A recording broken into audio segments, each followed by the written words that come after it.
Cara, eu acho que as urnas foram fraudadas mesmo. Eu acho que, na real, o Lula foi eleito no primeiro turno. É polêmico dizer o óbvio, mas assim, chega a ser inocência pensar que as urnas precisaram ser fraudadas no Brasil pro Lula ganhar. Surpreende ainda que tenha tanta gente pensando que o país onde a MC Pipoquinha é tratada como deusa, enquanto várias professoras que deram a vida pra proteger os seus alunos em atentados são esquecidas, não elegeu mesmo um condenado por corrupção em todas as instâncias. Cara, o país onde o bandido sai primeiro da audiência de custódia que é o policial, o país onde todo caminhão que tomba é saqueado, o país onde as pessoas não podem ver um erro numa promoção de uma empresa que já querem tirar proveito, o país onde o fulano vai na Zara só pra ficar procurando preço em euro pra levar a roupa de graça, não tem a mínima chance de dar certo. Metade do Brasil realmente mereceu o Lula, bicho.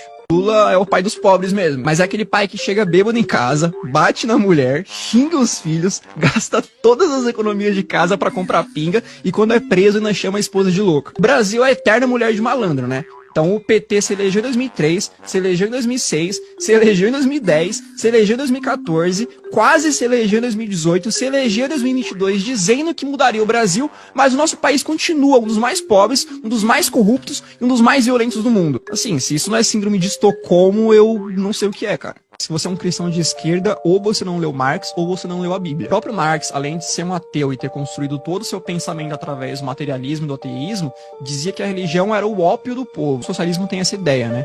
De que a religião, principalmente o cristianismo, é uma arma que a burguesia encontra para manipular a tal classe trabalhadora e fazê-la acreditar numa busca constante e idealizada pela felicidade, além de servir para manter os mais pobres obedientes. Essa é a tese dessa galera. Os preceitos de não matarás e não roubarás, que são muito caros para nós cristãos, não passam de conceitos deturpados de bondade para essa galera. Não à toa, por exemplo, o Lenin tinha vários ensinamentos de matar, de usar o terror como arma política, de usar o terror e a morte como arma revolucionária. Marx dizia abertamente que a família, um valor muito caro também importante para todos os cristãos, presente na Bíblia, era uma instituição capitalista e opressora que deveria ser destruída. Todos os países onde a esquerda avançou, seja com governos progressistas ou de fato com revoluções, perseguiu de alguma forma católicos e evangélicos. Basta ver o que está acontecendo agora, infelizmente, na Nicarágua, onde um grupo de freiras brasileiras, por exemplo, foi expulso do país depois a milícia do Daniel Ortega, aliado do Lula, entrar invadindo e destruindo a igreja delas. Além de não fazer sentido ser cristão e socialista por causa da própria teoria marxista,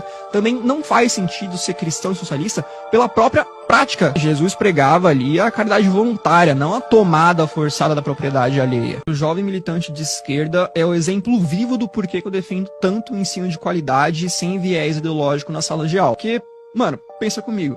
Se uma criança tem aula de português sem propaganda ideológica, ela cresce sabendo que ele já é um pronome neutro e que ele não passa de um delírio de militante carente por atenção. Se uma criança tem aula de educação financeira, ela cresce sabendo que dinheiro não dá em árvore e que só enriquece quem trabalha, administra bem o próprio dinheiro e que não vai ser nenhum político caridoso que vai tirar ela da lama. Só aí com essas duas coisas o picanheiro da república vai perder uns 10 milhões de votos, pelo menos. Se uma criança tem aula de ciências e não uma cartilha ideológica, ela aprende que mesmo se você se mutilar e chilicar muito no Twitter, você vai continuar sendo um homem biológico ou uma mulher biológica, e que no final só existem dois gêneros, feminino e masculino. Se uma criança tem aula de matemática e não uma aula de afromatemática, sei lá o que é isso, ela vai saber que a economia não é um jogo de soma zero e que os bilionários não são os culpados pela miséria no mundo. Se uma criança tem uma aula de história de verdade e não um palanque ideológico no lugar da lousa, ela cresce sabendo, por exemplo, que países socialistas, todos eles terminaram da mesma forma, com genocídio, com fome, com ditadura e com morte. E se crescer homossexual, não vai usar a camisa do assassino de homossexuais Che Guevara.